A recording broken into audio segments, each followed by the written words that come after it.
हाँ हाँ, अब जरा धीरे धीरे उतारो भाई। बस बस, बाकी की गठरियाँ अब वैसे ही रहने दो। आज आपको माल लाने में बहुत देर हो गई जी।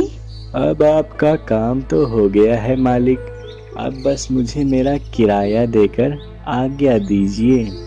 मालिक से आज्ञा लेकर क्या होगा भला? मैं अभी जाने नहीं दूंगी। दोपहर में बिना खाए नहीं जाने दूंगी। हाँ, यह तो तुमने बिल्कुल सही कहा है। मैं भी मन ही मन यही सोच रहा था।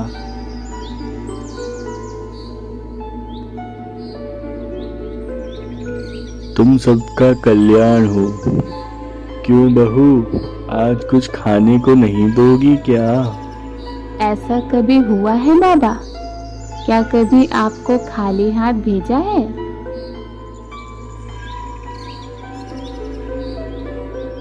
ऊपर वाला तुम्हारा कल्याण करे बेटी।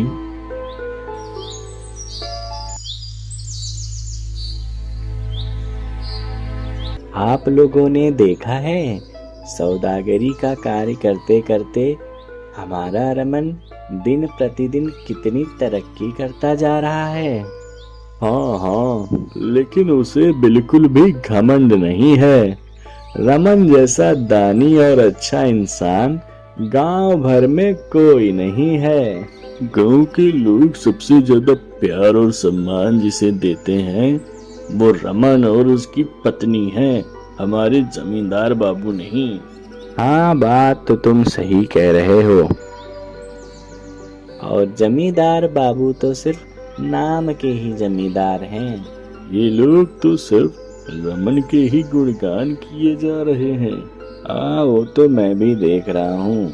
अगर इसी तरीके से चला तो कुछ दिनों के बाद ये लोग जमींदार बाबू की इज्जत ही नहीं करेंगे। मुझे लगता है यह बात जमींदार बाबू को बतानी चाहिए। ओ बिल्कुल, तभी तो असली मजा आएगा।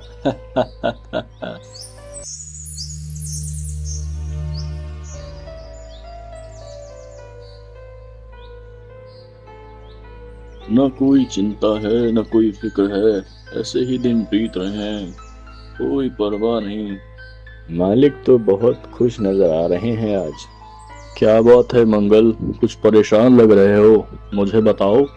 मेरी बात छोड़िए, पर आप क्या सोचेंगे मैं यही सोच रहा हूँ मालिक। क्यों क्यों, ऐसी क्या बात है? और क्या बात होगी, आपके रहते हुए भी गांव के लोग रमन और उसकी पत्नी के गुणगान गा रहे हैं। क्या कहा? कैसी बात है? लोग ऐसा क्यों कह रहे हैं? एक काम करो, तुम खुद जाकर देख कर आओ कि रमन और उसकी पत्नी ऐसा क्या दान धर्म कर रहे हैं जिससे उनका इतना नाम विख्यात हो रहा है।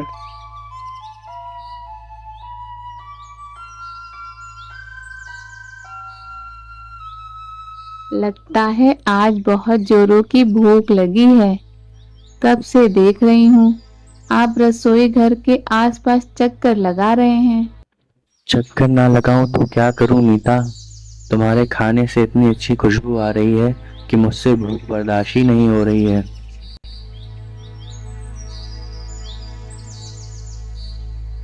बेटी, इस गरीब ब्राह्मण को कुछ नहीं दोगी क्या?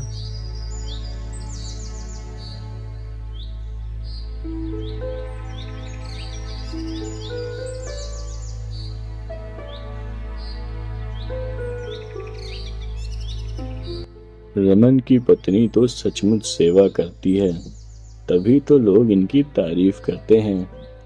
पर यदि मैं मालिक को उनके खिलाफ भड़का दूं, तो यह सेवा धरी की धरी रह जाएगी। अगर मैंने उनको अपनी तरफ से कह दिया तो मुझे भी फायदा होगा।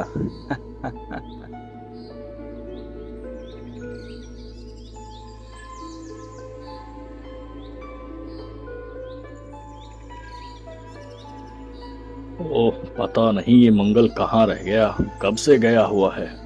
अरे मैं आ गया मालिक, साथ ही एक बढ़िया खबर भी लाया हूँ। कैसी खबर, जरा मैं भी तो सुनूं, जल्दी बताओ।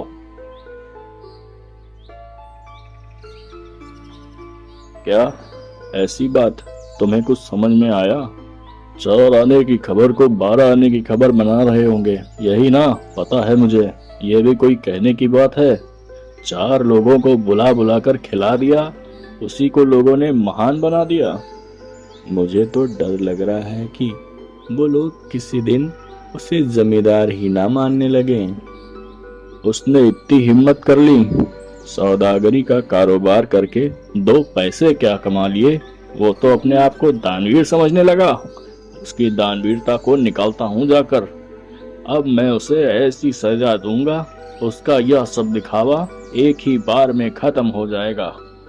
मेरी बात ध्यान से सुनो, मैं तुमसे जैसा कहता हूँ शाम को वैसा ही जाकर कहो। उसके बाद मैं भी देखता हूँ कि लोग उनकी मदद कैसे करते हैं। आज का दिन बहुत ही शुभ है। एक तो बृहस्पतिवार है, ऊपर से पूर्णिमा भी है आज। ऐसे दिनों में भूखों को भोजन कराने से परिवार का कल्याण होता है। और ऐसा सच में हो, इसीलिए जमींदार बाबू ने तुम लोगों को एक सुनहरा मौका दिया है। क्या मतलब? तुम लोगों की बुजुर्गों की सेवा करने वाली बात को सुनकर जमींदार बाबू इस गांव के जितने भी गरीब लोग हैं उन सब लोगों को तुम्हारे पास भेज रहे हैं। मुझे कुछ समझ में नहीं आया, वो लोगों को बुलाकर क्यों भेज रहे हैं भला? अरे अगर वो लोग नहीं आएंगे तो तुम लोगों का नाम और कैसे फैलेगा, बताओ जरा। हमें तारीफ की कोई जरूरत नहीं है नायक जी। हमारे दरवाजे पर जो भी आएगा हम उसकी सेवा जरूर करेंगे।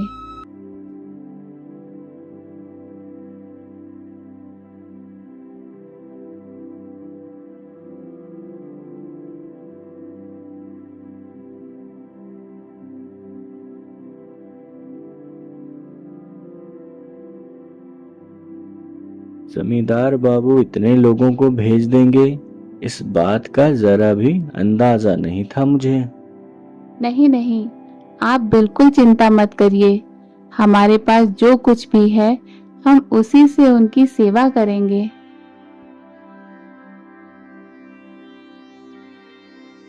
मालिक ने तो जैसा कहा वैसा ही हो रहा है। सारे बर्तन खाली हो रहे हैं। अब जाकर मालिक को बताता हूँ।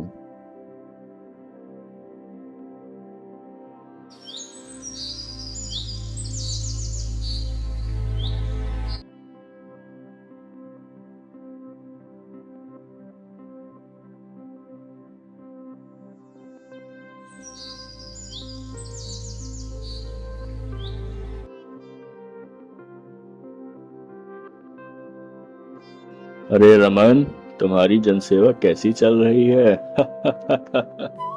अरे जमींदार जी, आप यहाँ, धन्यवाद आप यहाँ पधारे। तुम्हारे भाग्य को और ज्यादा धन्य करने के लिए मैं खुद ही तुम्हारे पास अन्न ग्रहण करने के लिए आ गया हूँ। क्या आप यहाँ? क्या हो गया? आखिर तुम लोग इतना क्या सोच रहे हो? मैं बताऊं, जो लोग इतने सारे दिन दुखियों की सेवा करते हैं, क्या वो मुझे एक मुट्ठी खाना नहीं दे पाएंगे? ना ना, मैं आपको खाना खिलाऊंगी, जरूर खिलाऊंगी। जमींदार बाबू, आप हाथ मुंह धोकर जरा बैठें, मैं अभी थाली लगा कर आती हूँ। हाँ, आप थोड़ा बैठकर आराम कर लीजिए। हाँ, मैं भी तो ही देखना चाहता हूँ कि तुम लोग मेरे लिए कहाँ से क्या लेकर आते हो, और अगर नहीं ला पाए तो तुम्हारे चेहरे पर कालिक पुतवा दूंगा। अरे सब सर्वनाश हो गया, पूरी हांडी खाली है। अब क्या होगा? जमींदार जी को क्या परोस कर दूं? क्या हुआ बेटी? मुझे लगता है आज तुम बहुत ज्यादा ही परेशान हो। क्या परेशानी है, मुझे बताओ। हाँ बूढ़े बाबा, क्या बताऊं, बहुत बड़ी मुसीबत हो गई है। सभी को खिलाने के बाद हांडी में कुछ भी नहीं बचा। ओहो, क्या बर्तन में कुछ भी खाने के लिए नहीं बचा है? बस एक ही चावल का दाना है बाबा, उससे क्या होगा? तुम फिक्र मत करो बेटी, थाली में उसे ही परोस दो, बाकी प्रभु की इच्छा। अरे रमन, क्या यही है तुम्हारी अतिथि सेवा जिसकी लोग बहुत बढ़ाई कर रहे थे? तुम्हें क्या लगता है सिर्फ एक चावल का दाना परोसोगे और उससे मेरा पेट भर जाएगा? आज सबके सामने तुम लोगों की नाक कट जाएगी।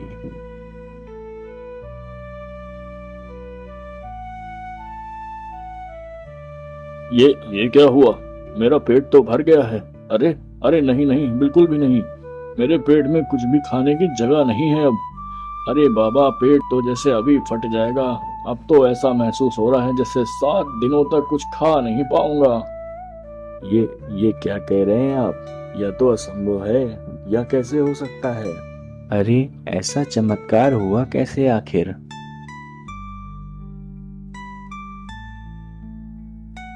होते हैं जी, चमत्कार होते हैं। अगर हम दिल से कुछ करना चाहें तो स्वयं प्रभु ऊपर वाले आकर हमारी मदद करते हैं। ना ना रमन, तुम्हारी अतिथि सेवा की कोई तुलना नहीं है। मैं तुम लोगों को शिक्षा देने आया था, पर मुझे खुद ही शिक्षा मिल गई। मैं तुम लोगों से वादा करता हूँ, मैं खुद ही तुम्हारे भंडार भर दूंगा, तुम्हारे सारे कर्जे माफ कर दूंगा। तुम लोग सच में बहुत महान हो।